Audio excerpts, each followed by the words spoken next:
ایک Michael Jackson تھا، دنیا کا ڈانسر تھا، اتنا بڑا ڈانسر تھا کہ اس کا دعویٰ تھا اگر میں ڈانس کروں میری مجلس میں مولوی پنڈت کیوں نہ ہو وہ بھی حرکت میں آ جائے. اس کا اتنا بڑا دعویٰ تھا. اتنا پیسہ کمایا کہ بینک والے ہاتھ جوڑ کر کے کھڑے ہو گئے اب بینک میں تمہارے پیسہ رکھنے کی جگہ نہیں ہے. اتنا پیسہ کمایا. اس کے بعد وہ بولا میں دنیا میں مشہور ہو گیا، مجھ سے بڑا ہیرو کوئی نہیں، مجھ سے بڑا ڈانسر ہالی ووڈ میں کوئی نہیں، لیکن مجھے پیسے سے سکون نہیں ملا، مجھے شہرت سے سکون نہیں ملا. سکون اس وقت ملا جب میں مسلمان ہوا، مسجد آیا، نماز پڑھی. جو سکون مجھے اس میں ملا دنیا کی کسی دولت میں نہیں ملا. گجرات میں سومناتھ ہے، کسی زمانے میں وہاں مندر تھا، مندر ہی کے برابر میں چھوٹی سی مسجد تھی.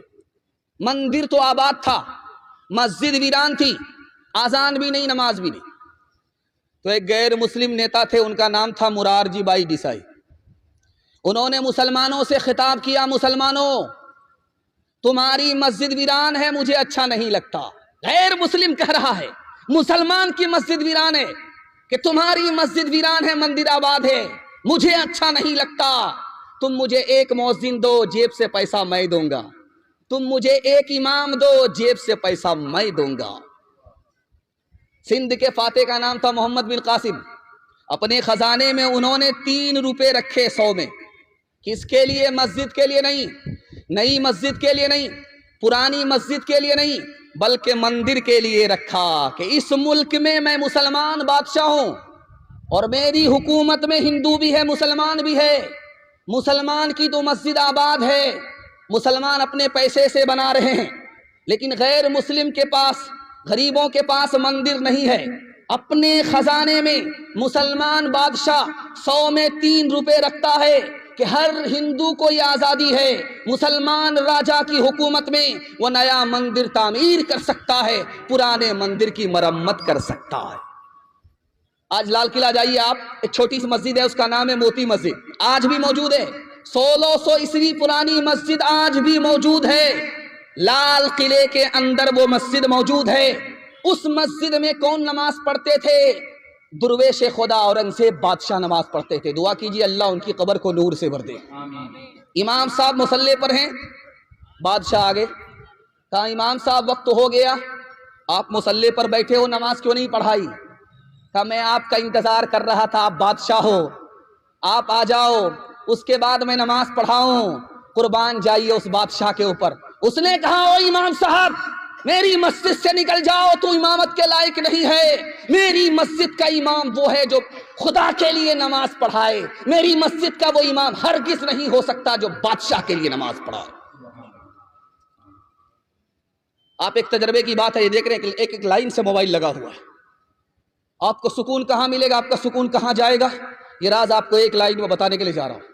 یہ موبائل آپ دیکھ رہے ہیں، صرف 5 منٹ کے لیے آپ موبائل کھولیے، اس کو صرف 5 منٹ دیکھیے گھڑی دیکھ کر کے، آپ کے 1 گھنٹے کی نیند حرام ہو جائے گی.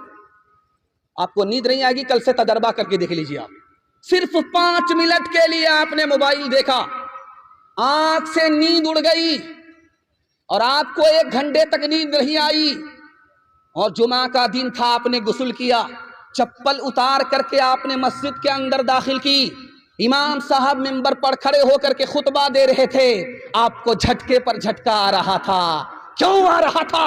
کبھی آپ کو دوپہر میں نیند نہیں آئی اور خطبے کے وقت میں نیند آئی. راز کیا ہے؟ جب آدمی موبائل دیکھتا ہے اس کا دل پریشان ہوتا ہے، جب دل پریشان ہوتا تو نیند نہیں آتی. جب اللہ کے گھر میں اللہ کا بندہ آتا ہے تو اللہ کی رحمت اس کو گھیر لیتی ہے، سکون اس کو ملتا ہے، اس لیے نیند آتی ہے. نیند پھول پر آتی ہے، کانٹے پر نہیں آتی. ہاتھ اٹھا کر کے وعدہ کیجیے روز بازار جائیں گے اور مسجد میں جمعہ کو آئیں گے. ہاتھ اٹھائیے انشاءاللہ. یہ دیکھیں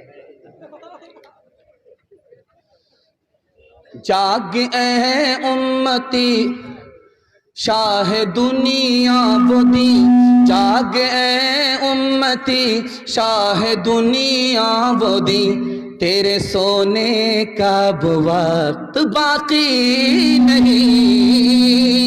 جاگ اے امتی شاہ دنیا بدی، تیرے سونے کا وقت باقی نہیں. ہوش کر کھول آنکھیں کہاں سو گیا، دیکھ دشمن زمانہ تیرا ہو گیا، بلبلیں کہہ رہی ہے یہ کیا ہو گیا، بلبلیں کہہ رہی ہے یہ کیا ہو گیا، اس چمن کا نگہباں کہاں سو گیا۔ ہاتھ اٹھائیے، وعدہ کیجئے جنازے کی نماز مسجد میں، ہاتھ اٹھائیے انشاءاللہ۔ یہ دیکھیں، ایک تو ہم ہاف پاگل ہیں، 12 بج جانے کے بعد بیٹھے، آپ فل پاگل ہیں، کنیا کے بھی ماموں ہیں دلہا کے بھی ماموں، دونوں طرف سے آپ کا ہاتھ اٹھ رہا ہے، لیکن میں آپ کو ٹھکانے لگا کر کے رہوں گا، 2-4 غلطی تو آپ کی معاف ہے، اگر اس سے زیادہ غلطی کی تو نماز جنازہ پڑھانے میں بھی دیر نہیں ہے۔ تیسرا پیغام آپ کی خوبصورت سماعت کے حوالے آ رہا ہے، سننے کے لیے یہاں سے لے کر کے وہاں تک تیار ہیں؟ جوش کے ساتھ ہاتھ اٹھائیے انشاءاللہ۔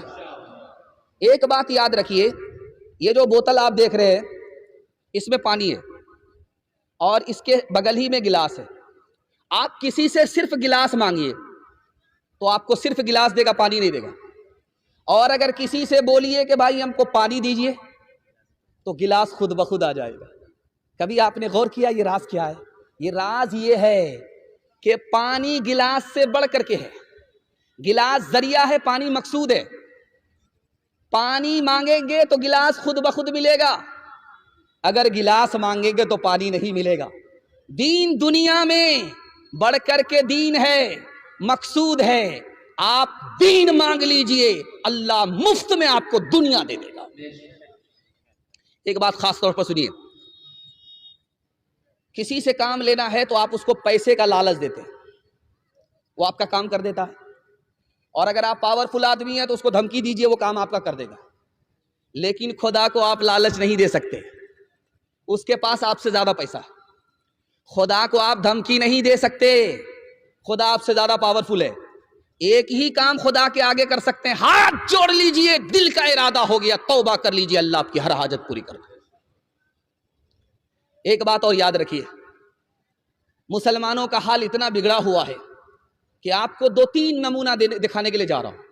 رمضان کا مہینہ آ گیا، دھوپ آ رہی ہے، پسینہ چھوٹ رہا ہے، 15 گھنٹے کا روزہ ہے، کیا بولتا ہے خدا کو بھوکا مار کر کے کیا ملتا ہے؟ گیا ایمان، اتنا خطرناک جملہ تھا کہ سینے سے ایمان چلا گیا۔ اس کے بعد کیا کہتا ہے؟ جب ایک بار مانگا نہیں ملا، دوسری بار مانگا نہیں ملا، تیسری بار مانگا نہیں ملا تو کیا کہتا ہے؟ ارے خدا سے کیا مانگتے ہو، مانگو بڑے پیر سے، خدا کا تو کام یہی رہ گیا، اس سے چھینو اس کو دے دو، اس سے چھینو اس کو دے دو۔ چلا گیا ایمان۔ تیسرا جملہ دکھانے کے لیے جا رہا ہوں، خدا انصاف نہیں کرتا، کسی کو اولاد دیتا ہے کسی کو اولاد نہیں دیتا۔ چلا گیا ایمان۔ ایک آدمی روکھی روٹی کھا رہا تھا اور اس کے ساتھ نمک اور چٹنی، اس پر کہہ رہا سبحان اللہ، ماشاءاللہ، الحمدللہ۔ بغل کا آدمی بولا کہ مرغا کھا رہے ہو، دھڑا دھڑ سبحان اللہ بول رہے ہو، یہ روکھی روٹی میں سبحان اللہ، ماشاءاللہ، الحمدللہ، اللہ کا اتنا شکر کر رہے ہو، تم لوگ تو اللہ کی عادت خراب کر دو گے، اسی لیے تو ہمیشہ اللہ تعالیٰ تم کو روکھا سوکھا کھلاتا ہے۔ ہاتھ اٹھا کر کے وعدہ کیجئے، راحت میں باپ کو، مصیبت میں خدا کو یاد رکھیں گے۔ یہ دیکھیں پھر بھی ہاتھ اٹھا رہے ہے، غوث و قطب سب غلام اس خدا کے، نبی یا ولی ہو اسی سے ہے لیتے ہیں، غوث و قطب سب غلام اس خدا کے، نبی یا ولی ہو اسی سے ہے لیتے، جسے چاہے دے دے جسے چاہے نہ دے، بنا دے وہ جس کا بنے گا مقدر، ہو اللہ اکبر، ہو اللہ اکبر، ہو اللہ اکبر، ہو اللہ اکبر، اسی کے ہے ہاتھوں میں حاجت روائی، اسی کے ہے بس میں یہ مشکل کشائی، اسی کو ہے حاصل یہ شان تائی ہوا ہے نہ ہوگا کوئی اس کا ہمسر هو اللہ اکبر هو اللہ اکبر هو اللہ اکبر هو اللہ اکبر. پیغام بڑی تیزی کے ساتھ نکل رہا ہے اس لیے کہ آپ محبت سے سن لیں. اللہ اس محبت کو سلامت رکھے. چوتھا پیغام قرآن کے حوالے سے آپ کی خدمت میں آ رہا ہے. سننے کے لیے تیار ہیں؟ جوش کے ساتھ ہاتھ اٹھائیے انشاءاللہ. ماشاءاللہ گھبرانا نہیں ہے، دایاں بایاں ہو چلے گا. میں بھی آپ کی جگہ ہوتا، سوال ہوتا، میں بھی پھنس جاتا. دھیان سے ادھر سنیے، بڑا خوبصورت جلسہ ہو رہا ہے. میں تو آپ کو گارنٹی کے ساتھ کہہ سکتا ہوں کہ یہ جلسہ دیالپور سے مگھیلی سے اچھا ہو رہا ہے. مگھیلی میں کیا ہے، تم چلو میں آ رہا ہوں تمہارے پیچھے، تم کو زیادہ دیر تک بیٹھنے نہیں دوں گا. یہ ہو سا تھا، لیکن آپ اطمینان سے بیٹھے ہیں، لوگ آپ کو اطمینان سے سنا رہے ہیں. اللہ اس جلسے کو قبول فرمائے، اس کی برکت سے ان جلسوں کو بھی قبول فرمائے. دھیان سے سنیے گا، سنانے کے لیے جا رہا ہوں. دنیا میں ڈائریکٹ تعلق اللہ سے ایک ہی چیز کا ہے. ڈائریکٹ تعلق دنیا میں ایک ہی چیز کا اللہ سے ڈائریکٹ تعلق ہے. آپ کہیں گے خانہ کعبہ، نہیں، خانہ کعبہ سے بھی بڑھ کر کے وہ چیز ہے. آج بھی موجود ہے، ہر گھر کے اندر موجود ہے، ہر مسجد کے اندر موجود ہے. ڈائریکٹ اس کا اللہ سے تعلق ہے اور خانہ کعبہ سے بڑھ کر کے ہے. خانہ کعبہ ختم ہو جائے گا لیکن وہ ختم نہیں ہوا، قیامت تک ختم نہیں ہوگا. آپ کہیں گے وہ کون سی چیز ہے؟ وہ اللہ کا قرآن ہے. اللہ کا قرآن خانہ کعبہ سے بھی بڑھ کر کے ہے. خانہ کعبہ مخلوق ہے اور قرآن اللہ کی صفت ہے. جیسے اللہ باقی اسی طرح اللہ کا کلام باقی. ایک آدمی کی شادی ہو گئی، 1 سال ہو گیا بال بچہ نہیں، 2 سال ہو گیا بال بچہ نہیں. لوگوں نے کہا یار تو کیسا مرد ہے، شادی ہو گئی کیلنڈر چھپ ہی نہیں رہا. اب بیچارہ منہ چھپا کر کے چل رہا ہے کہ کتنے کو کہاں کہاں سے جواب دوں. قبولیت کی گھڑی گھوم رہی تھی، ہاتھ اٹھا کر کے دعا مانگا، میرے پروردگار کتنے لوگوں سے منہ چھپاتا پھروں، بیٹا نہ دو صحیح ایک بیٹی ہی دے دو. وعدہ کرتا ہوں جب اس کی شادی ہوگی اس کو رخصت کروں گا، دنیا کی ہر دولت دے کر کے بھیجوں. قبولیت کی گھڑی گھوم رہی تھی، اللہ نے بیٹی دے دیا. جب وہ بیٹی جوان ہوئی، شادی کا وقت آیا، اس کی جیب میں پھوٹی کوڑی نہیں. پریشان ہوا، امام شافعی رحمۃ اللہ علیہ کے پاس آیا. حضرت غضب ہو گیا، اللہ سے وعدہ کیا تھا بیٹی کو رخصت کروں گا، دنیا کی ہر دولت دے کر کے بھیجوں گا، جیب میں پھوٹی کوڑی نہیں ہے. کہہ رہے بے وقوف، دنیا کی سب سے بڑی دولت تمہارے پاس موجود ہے. کہا حضور روپیہ پیسہ نہیں ہے، چاندی سونا نہیں ہے، زمین مکان نہیں ہے. کہا قرآن کی دولت تمہارے پاس موجود ہے. جب بیٹی رخصت ہونے لگے تو قرآن کو ساتھ میں رخصت کر دو، اللہ کا وعدہ پورا ہو جائے گا. قرآن کے مقابلے میں دنیا کی کوئی دولت نہیں ہو سکتی. بچہ پڑھ رہا تھا مکتب میں، لائٹ چلی گئی. بچہ جھول جھول کر کے پڑھ رہا ہے، استاد پنکھا جھیل رہا ہے. کیا مزہ آ رہا بھائی، بچہ جھول جھول کر کے پڑھ رہا، اس کو مزہ آ رہا ہے، استاد کو پنکھا جھیلنے میں مزہ آ رہا ہے.